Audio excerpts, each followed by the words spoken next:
여호수아서를 다 끝냈습니다. 여러분 여호수아서를 통해서 중요한 부분들을 보셨습니까?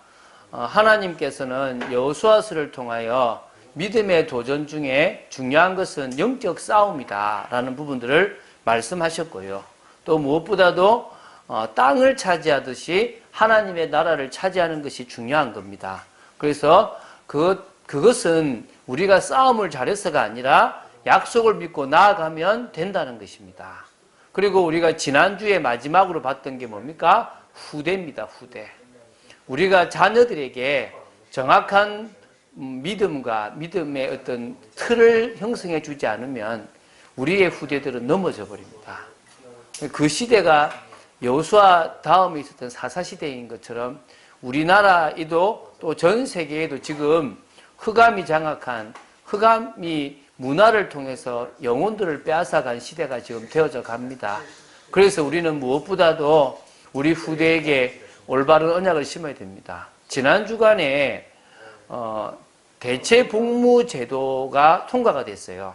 그러니까 이게 다시 말하면 양심적 병력 거부. 이게 뭐냐면 군대 가는 거를 신앙이나 양심 때문에 거부하는 사람들에 대한 대체 복무를 해줘야 된다라고 합헌이 났어요. 그 대법원에서. 그래서 이제 두 가지가 다 났는데, 군대를 가지 않는 사람들은 처벌을 해도 된다는 것도 합법적이고, 또, 군대를 가지 않으려고 하는 양심 선언한 사람들에 대해서도 군대를 안 가도록 대체 복무 제도를 시행하는 것도 합헌이다라고. 그래서 2년 안에 시행해라라고 얘기를 한 거예요. 그럼 가장 기뻐할 게 누구냐면 여호와 증인이에요. 여호와 증인들은 지금까지 군대를 안 가고 어디 갔냐면 영창을 갔어요. 바로 사실은 빨간 줄이 끄이는 거죠. 군대를 간 게 아니라 감옥을 간 거거든요. 자기들은 이겼다고 생각을 하는 거죠. 근데 제가 그런 뭐 5천 몇백 명, 600명 중에서 5,500명 정도가 여호와 증인 사람들이에요. 여호와 증인 사람들 때문에 그 사람들이 다 감옥에 갔거든요. 5,600명 감옥 간 사람 중에서 한 10년 동안인가 그래서 제가 그걸 보면서 우리의 후대들은 저런 믿음의 고백을 하며 내가 감옥에 가더라도 난 신앙을 지키겠다라고 하는 사람들이 있을까라는 생각을 해봅니다. 아마 분명히 많이 있을 겁니다. 그런데 사실은 너무나 쉽게 예수님을 믿는 시대가 되어져 버려서 사실은 나약해져 버린 신앙인의 모습은 아닐까라는 생각들을 해보게 됩니다.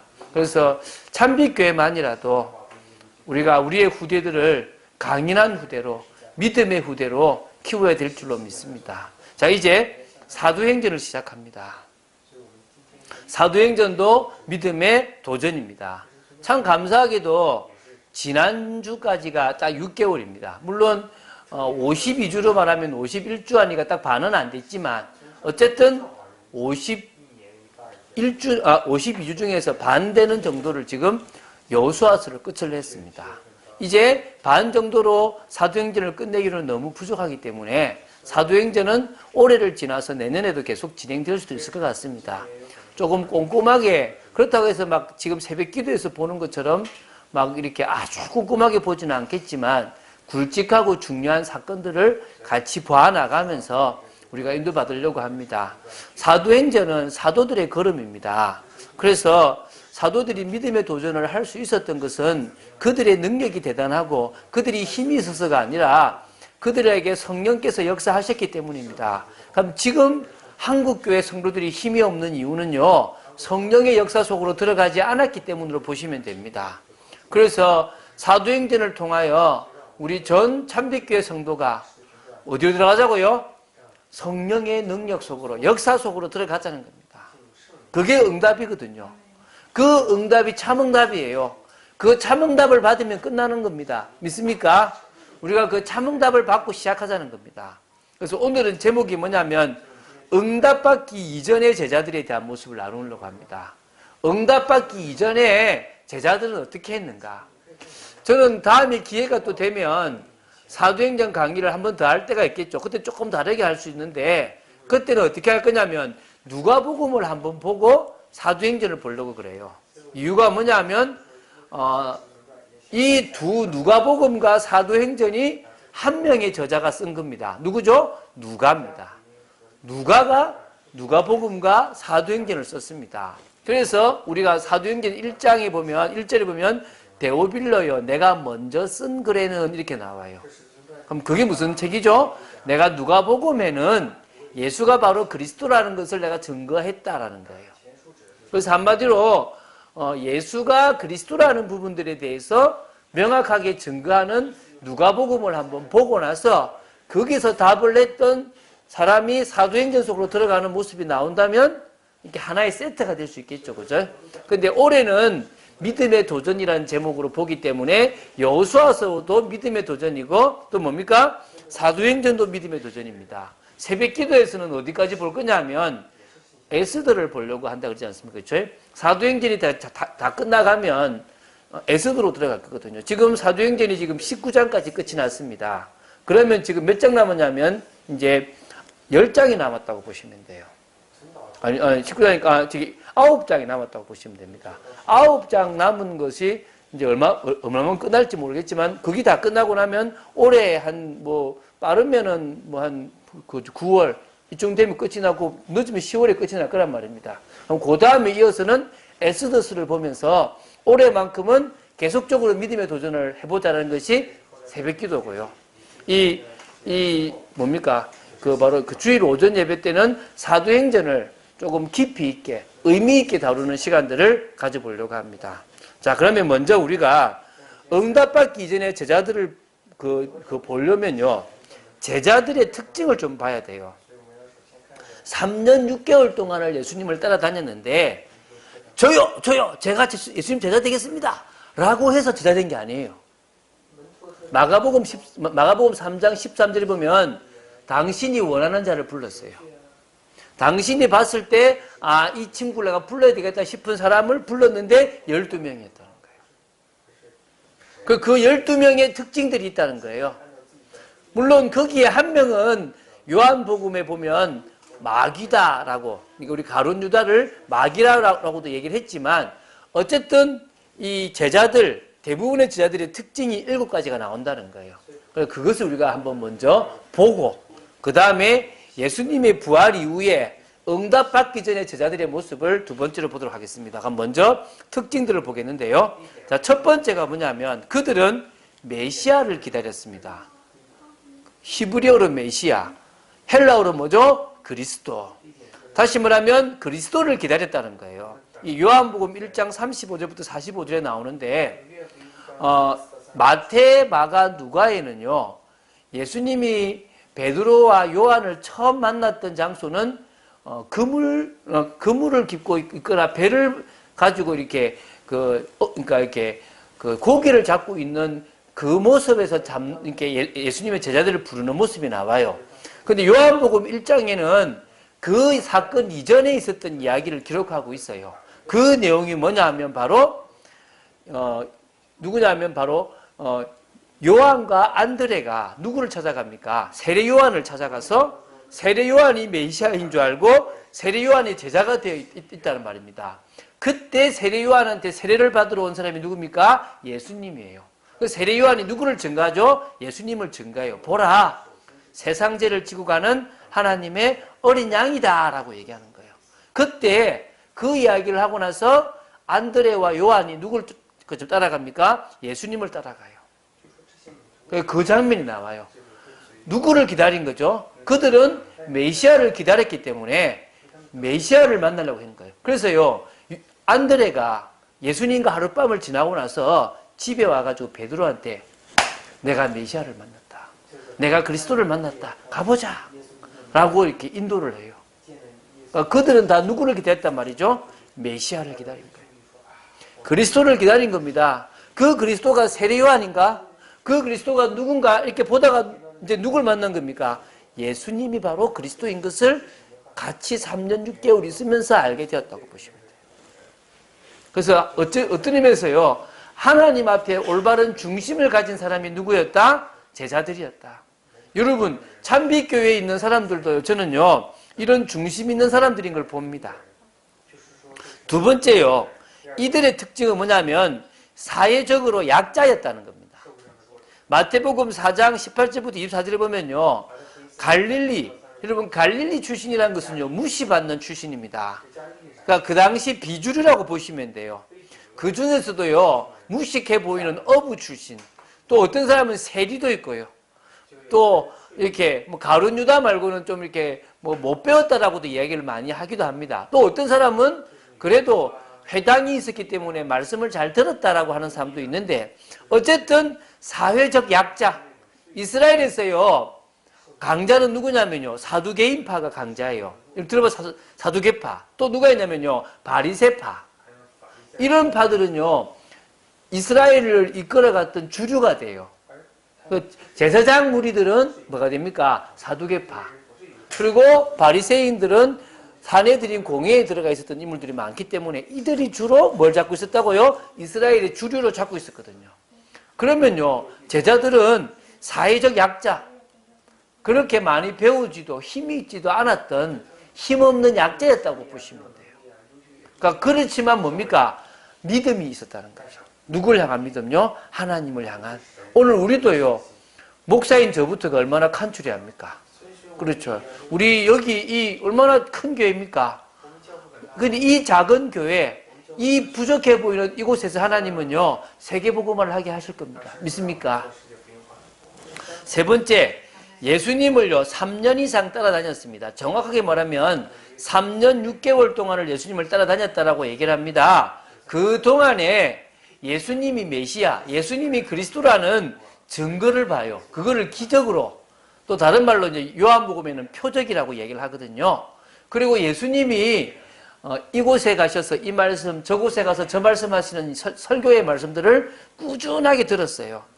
그리고 사역하시는 모습, 병자를 치유하시고 사람들을 만나는 모습들을 다 보시면서요.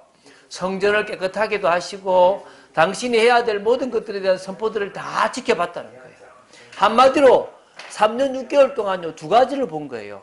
아, 예수님이 그리스도라에 대한 것을 확신하게 되는 거예요. 두 번째, 전도 방법을 배워나가는 거예요. 나중에 제자들이 예수님이 하셨던 3년 6개월 동안의 모습을 보면서 전도자의 삶을 살아갈 수 있도록 전도자로 훈련시켰던 거예요. 그래서 이런 걸 볼 때요. 우리가 교회를 다닐 때 두 가지가 되면 됩니다. 첫 번째는요. 예수가 그리스도라는 것에 대한 확신을, 믿음을 가지면 돼요. 두 번째는 말씀으로 세워져서 하나님이 원하시는 일꾼, 전도자로 세워지면 된다는 겁니다. 그렇게 그들이 예수님을 따라다녔지만요. 네 번째로 보면요. 세상적인 동기도 많았다는 겁니다. 이게 이제 마태복음 18장에도 나오고 마태복음 20장에도 나오는데요. 마태복음 18장에는 천국에는 누가 큰 자입니까? 라고 이제 물어봐요. 그러니까 하나님, 이제 예수님이 세우실 나라에서는 누가 대빵이냐, 누가 힘이 세냐라고 물어보는 거예요. 마태복음 20장에는요, 아마 살로메라고 이름을 이제 하기도 하는데, 어쨌든 정확하게는 안 나와요.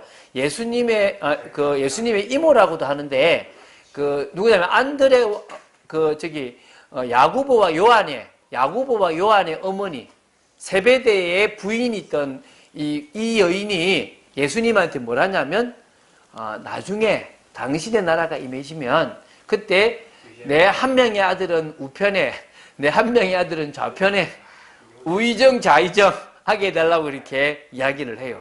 그러니까 치맛바람을 일으키고 청탁을 하죠. 그것 때문에 제자들이요 얼굴이 울그락불그락하고 막 화가 나요. 그래서 예수님은 뭐랬냐면 너희가 내 잔을 마실 수 있냐? 내 잔을 마신다는 말은 십자가 순교거든요. 순교할 수 있냐 이 말인데 순교할 수 있으면 앉을 거다. 내가 하는 건 아니다. 라고 이야기했는데도 제자들은요. 치맛바람 일으켰다고 막 화를 내요. 어쨌든 뭐가 있다 보니까 세상적인 뭐가 있다는 거죠. 동기가 있었다는 겁니다. 여러분 잘 생각해 보세요. 여러분 교회에 왜 나왔습니까? 동기가 갖고 나왔잖아요. 나 그랬어요. 나 진짜 교회 동기 가지고 나왔었어요. 그래서 저는 누구한테 물어요. 교회에 왜 나왔냐고. 근데 동기가 잘못된 건 아니에요. 근데 그 동기를 예수님 믿으면서 못 버린다면 우리는 구원 못 받아요. 우리는 하나님의 은혜 속에 못 들어있는 거예요. 예를 들어서 제가요. 병 낫고 싶어서 교회 온다.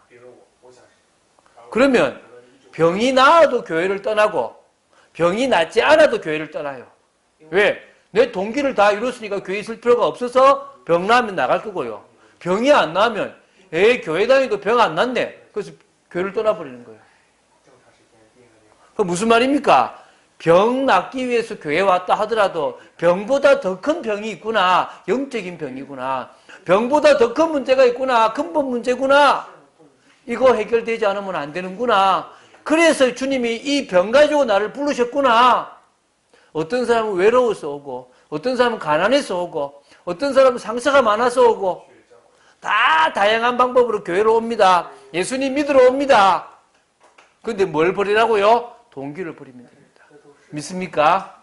여러분 진짜 그 동기를 버리고 주님이 믿기를 원하는 참된 동기를 가지신다면 성공하는 겁니다. 다섯 번째요. 어떤 특징이냐면 예수님이 잡히셨을 때요. 다 도망갔어요. 한 명이 이 어머니 마리아와 또 다른 사람 때문에 따라간 사도 요한은 따라갔지만 대부분의 제자들은 다 도망갔어요. 물론 사도 요한도 처음에 예수님 잡히실 그때는 도망갔어요. 왜 그렇습니까? 예수님을 절대 떠나지 않겠다, 부인하지 않겠다라고 이야기했던 그 제자들이요. 죽음의 위기가 딱 오니까 다 도망가 버렸어요. 인간적이라는 거죠. 부족하다는 겁니다. 연약하다는 겁니다. 우리도 연약하잖아요. 돈 하나에 시험 들고 우리 집사님 핸드폰 사니까 얼굴이 좋더라고요. 저도 보니까 핸드폰 바꾸니까 기분이 너무 좋더라고요. 작은 거 하나에 차 바꿔도 기분 좋고 또 세상적으로 얻으면 기분 좋고. 그런데 막상 뭐죠? 좀 뭔가 위기가 오면 불안해하고 막 죽을 것 같고 막 이런 게 우리의 모습이라는 거예요. 성령의 역사를 체험하지 못하면요, 우리는 늘 그런 부족한 모습을 살아갈 수 있다는 겁니다. 자, 그런데요, 그런 그들이 이제 변할 수 있는 계기들이 있습니다. 뭐냐면요, 예수님의 십자가와 부활을 체험했습니다. 이게 여섯 번째 특징이에요. 예수님이 십자가에 돌아가시고 살아나셔서 그들에게 보여주셨어요. 몇 번이고 보여주셨거든요. 직접 음식을 먹는 모습도 보여주시고 직접 옆구리와 직접 못자국을 손에 있는 걸 만져보기도 하셨어요. 그래서 뭡니까? 십자가에 죽고 부활하는 것이 성경적이라는 것을 증명시켜 주시고 체험시켜 주셨다는 거예요. 그게 믿음이 생긴 거죠. 아, 사람이 죽어도 살아나는구나. 우리가 부활은 그냥 막연한 믿음인 줄 알았지만 사실적인 거구나. 나는 봤다. 여러분, 그 당시에요, 사두개파는 부활을 믿지 않았어요. 사두개파는. 그런데 바리새파는 부활을 믿었거든요. 바리새파만 믿은 게 아니라 대부분의 신앙인들은 뭘 믿었다고요? 예수님의 부활뿐만 아니라, 예수님의 부활, 인간의 부활을 믿었다고요. 그런데 그 부활이 막연했을 거 아닙니까? 그런데 그걸 앞에서 봤어요. 예수님이 죽은 걸 봤는데, 무덤이 있는 걸 봤는데 다시 살아나셨어요. 할렐루야. 오늘 제가 아침에 보냈던 찬양에도 부활에 대한 겁니다. 예수님은 부활하셨습니다. 사망아, 네가 쏘는 것이 어디 있느냐라고 할 만큼요, 그거 했던 그 모습 속에 있지만요, 주님은요, 사망을 깨버리고 부활하셨습니다. 믿습니까? 마지막으로 일곱 번째. 이게 참 부담이었는데요. 예수님의 명령을 언약으로 받았어요. 이게요, 자기들은 할 수 있는 힘도 없는데 받은 거죠. 너희는 모든 민족으로 제자를 삼을 수 있도록 가라! 또 뭡니까? 만민에게 가서 복음을 전해라! 어린 양을 먹이라! 땅끝까지 증인이 되라! 얼마나 부담입니까? 지금 이 땅에서 예수 믿는 표도 못 내는데 땅끝까지 가라니요. 언어도 안 통하고 아무것도 안 되는데 어디가 땅끝까지 가라니요. 그래서 하나님이 이제 예수님이 또 다른 방법을 알려주셨죠. 그걸 우리가 계속 봐나갈 겁니다. 이런 7가지 특징이 있었습니다. 자, 이제 두 번째요. 그러면 이렇게 예수님의 부활을 보고 명령까지 받았던 그들의 모습, 명령을 받기 전에 제자들의 모습을 한번 봐야 되겠죠. 첫 번째, 예수님이 부활했다는 소식을 들었는데 믿겨지지 않았다는 거예요. 그렇잖아요. 예수님이 죽었는데 살아났다고 하니까 물론 살아날 거라고 얘기는 하셨는데 그게 진짜 되어질 거라고는 아무도 상상을 못했겠죠. 요한복음 20장요 1절에서 10절에 보면요, 베드로와 요한이 여자들의 말을 듣고 무덤으로 달려가요. 가보니까 뭐요? 무덤이 비어있는 거예요. 아, 진짜 무덤이 비었구나. 누가 시체를 갖고 간 건 아닐까라는 생각을 했겠죠. 근데 분명히 뭐요? 빈 무덤을 확인했어요. 그러나 그 모습 속에서도 예수님이 부활했다는 생각을 할 수가 없었겠죠. 그런데요, 그런 와중에도요, 누가 갔냐면요, 2명의 제자는요, 엠마오로 갔어요. 고향으로 내려가는 길에 엠마오라 한 곳을 들렸거든요. 이게 누가복음 24장 13절부터 35절에 나와요. 누가복음 24장 13절부터 35절에 보면 예수님이 부활했다는 소식을 들었는데도 그들은 자기들이 가려고 하는 시골에 자기 집 길을 가다가 엠마오라는 곳에서요, 예수님과 식사하면서요, 예수님인 줄 알고 다시 어디로 올라와요? 예루살렘으로 올라와요. 부활했다는 말을 들었고 그 소식을 들었고 했는데도 몰랐다는 거예요. 예수님이 제자들이 나타나셨어요. 나타나셨는데 마치 누구한테는 없었냐면 도마가 거기 없었어요. 도마가 없으니까 나는 예수님의 손에 못자국, 옆구리에 창자국 만져보지 않으면 나는 안 믿는다. 근데요, 참, 제 같으면 그래요. 저는 우리 딸한테나 우리 아들한테 좀 모질게 하거든요. 왜? 강하게 키워야 되니까. 하지 마! 막 이렇게 한단 말입니다. 근데 예수님은 안 그러셨어요. 찾아오셨어요. 물론 저도 그럴 때도 있습니다, 자녀한테. 그래서 뭐요? 보여주세요. 손자국. 만져봐라. 나의 주, 나의 하나님이서, 그래서 도마 얘기하니까, 너는 보고 믿느냐? 보지 않고 믿는 자가 복되다. 이 얘기를 하셨거든요. 다시 말하면요, 부활이 믿겨지지 않았던 제자들에게 부활하신 예수님을 믿을 수 있도록 주님은 역사하셨던 거예요. 그러면 제자들은 뭐요? 안 믿어진 거죠. 그런데 이제 두 번째가 있어요. 예수님이 부활한 거 이제 믿었어요. 봤으니까. 근데 그러면 이제 봐봐요. 예수님이 부활하고 나면 뭔가를 해야 되잖아요. 근데 예수님은 자꾸 여기 가고 저기 가고 이거 마시고 아무것도 안 해요. 뭐 다시 말하면 저 유대인하고 저 로마인을 딱 죽여버리든가 가만히 있는 거예요. 그러니까 이 제자들도요, 뭘 해야 될지를 몰랐던 거예요. 그래서 오늘 봤잖아요. 분명히 예수님이 뭘 해야 되는데 안 하니까요. 나 고기 잡으러 갈란다. 여러분 아까 봤죠? 어디 봤습니까? 여러분 그 3절에 시몬 베드로가 나는 물고기 잡으러 가노라 하니 그들이 우리도 함께 가겠다 하고 나가서 배에 올랐어요. 그냥 물고기 잡으러 간 거예요. 이해가 되십니까? 지금 어찌 보면요, 아, 부활하신 주님이 하신 말씀 사실이라면 우리는 지금까지 잘못 본 거, 우리 잘못 생각한 거구나. 다시 한번 정리해보자. 주님이 3년 6개월 동안 해준 게 뭐냐? 그럼 우리가 앞으로 해야 될 게 뭐냐? 분명히 주님은 다 말씀하셨던 거 알겠냐? 그러면 지금 우리에게 원하는 게 있을 거 알겠냐? 기다리자. 이게 아니라 뭐죠? 고기 잡으러 가자. 이 연약한 모습이에요. 제가 지금 뭘 말하고 싶은지 이해가 되시죠? 우리하고 다를 게 없다는 거예요.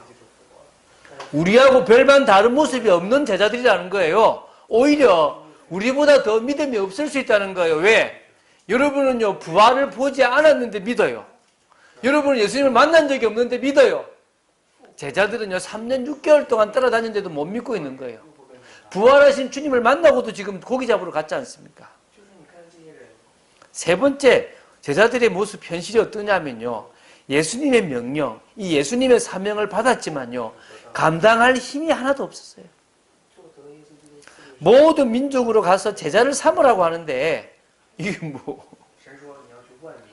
유대인들 말고는 갈 마음이 없어요. 여러분 사도행전을 봐 나갈 건데요, 나중에 10장에 보면요, 왜 고넬료한테 이방인하고 같이 가서 밥 먹었냐 갖고 시비 걸어요. 그러니까 뭐 땅끝까지 모든 민족, 주님은 모든 민족 얘기했잖아요. 땅 끝에 있는 유대인만 절하는 게 아니라 땅 끝에 있는 모든 민족을 찾아가라.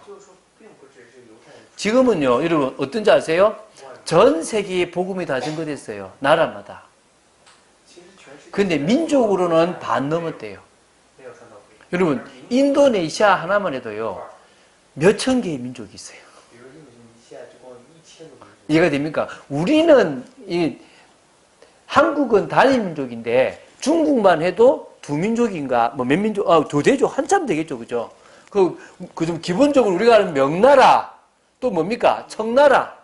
이미 이거 나라는 두 개가 다른 나라예요. 근데 안에 막 섞여 있는 거예요. 여러분, 우리가 있는 저기 월남이라고 말하는 베트남도 원래는 중국이에요, 중국. 중국의 사람들이 넘어가서 월남이 된 거예요. 그러니까 중국은 얼마나 많은 민족인지 몰라요. 뭐 소수민족들이 많거든요. 근데 이 민족들로 한다면 이제 반 좀 넘었다고 하는 거예요. 근데 나라들로 하면 다 들어갔대요. 근데 이 제자들은요, 성령 임하고 나서도 누구만 찾아가요? 유대인만 찾아가는 거예요. 나중에 하나님이 깨우쳐야 이제 이방인 찾아가는 거예요. 만민에게 가라고 마가복음 16장에 말씀하시는데 안 가요. 뭐 갈 힘이 없죠. 어린 양을 먹이라고 말씀하시는데 지금 자기 신들도 지금 살 힘이 없는 거예요. 자, 그래서요, 세 번째 뭡니까? 응답부터 받아야 합니다.